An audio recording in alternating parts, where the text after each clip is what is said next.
This video is about the behavioural similarities between the royal family, Prince Andrew, Jeffrey Epstein and the Roman Catholic Church, especially St Benedict's Abbey, Ealing and the Benedictine community and congregation.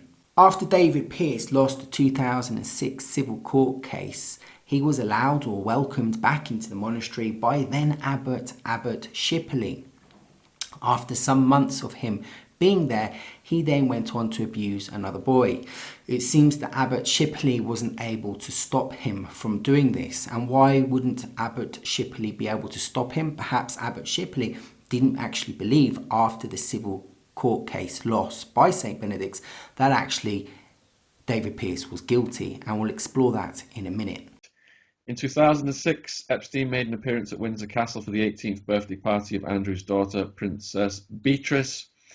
Epstein attended the party after the Palm Beach Police Department. Epstein executed a search warrant on his Florida home and sought to charge him with 4 counts of unlawful sexual activity with a minor and lewd and lascivious molestation. Shipley, much like Prince Andrew, welcomed people back into their abode. Shipley did not pass documents to the police in 2001 about his predecessor who had raped boys. He was told to do so by the Diocese of Westminster. Dominic Nunn, who was a priest at St Benedict's, claimed when he went to Abbot Shipley with rumours about David Pearce, Shipley turned around and said, "What am I supposed to do? He's my friend." So in both these instances, we can see that Epstein and Shipley both wanted to maintain friendships with paedophiles. However, Shipley does maintain that he just didn't believe that his friends could do such a thing, and I would have thought that Prince Andrew probably would have said exactly the same thing. Prince Andrew failed to see sexual abuse was a problem and more than likely believed his friend more than the judicial process. But Andrew has proven to be not only stupid, but an idiot too. So I think that his credibility is minimal. So we need to ask the question, was Shipley, like Prince Andrew, just a useful idiot? Some people have said that Shipley was elected as abbot by the monks because some of the monks thought that they might be able to influence him, and therefore it was a good person to have in that place. Now, who would be those monks to influence him? Well, they might be paedophiles. And there do seem to be a hell of a lot of paedophiles at St Benedict's Abbey. 1% of the population are paedophiles, and about 4 to 7% in monasteries are paedophiles. John Jay College Criminal Justice Programme carried out an extensive study of accusations dating from 1950 to 2002. It found that 4.2% of priests have been accused of sexual abuse. Another study in Australia found that 7% of priests have been accused of sexual abuse. An expert who has worked exclusively with priests caught up in these scandals estimates that 6% are involved, with 4% targeting teenagers, 13 to 17, and 2% targeting prepubescent children. What's the percentage of paedophiles in St Benedict's Abbey, Ealing? Well, today there are 14 monks. In the past 20 years, there were probably between about 20 and 30 monks, some of which have probably died in that time. Now let's just say out of those 14 monks, we put another 3 monks back there. Kevin Horsey, David Pearce and Lawrence Soper, and another monk who also said that he had sexually abused the boy by putting his finger in the little boy's anus when applying cream to it. I think it was cream. 4 and 14 is a very high percentage, that's about 20%. Now let's just say that they had more monks back then, and we'll talk about 20 to 30 monks, let's say 20 years ago. We can still put those statistics down to about 10%, but 10% is still much higher than 1%. And it's much higher than 4%, which is the general total of paedophiles or people that have been accused of pedophilia in the Roman Catholic Church. May Maxwell, like many Benedictine monks, saw what was going on, knew what was going on. Of course, she was procuring children, but if you sit there and allow children to be abused, in a way you are also procuring children. We cannot let her walk off scot-free. We just can't let her walk off scot-free.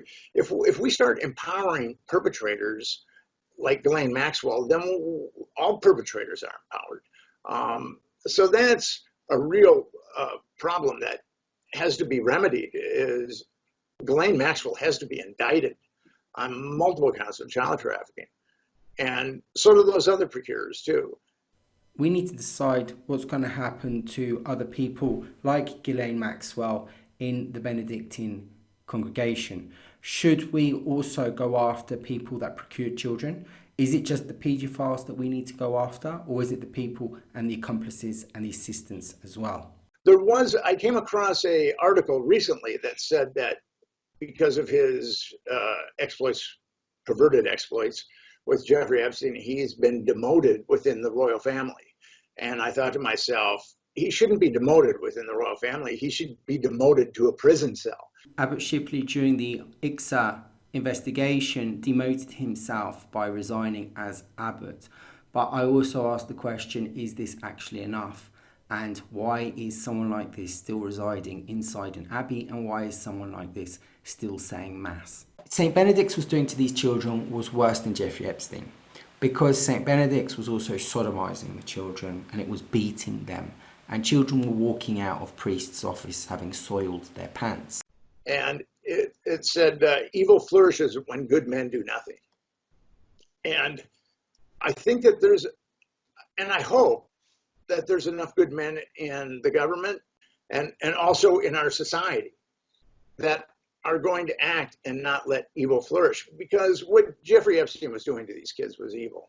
Who do we need to look at in this? Well, we need to look at the congregation. The English Benedictine congregation have a lot of shame on them. It's okay to silently walk away from the Catholic Church or the Benedictines or not go to Mass. But if you don't speak out and no one else does, then you're complicit in what's going on. And a lot of you people are parents and your family members.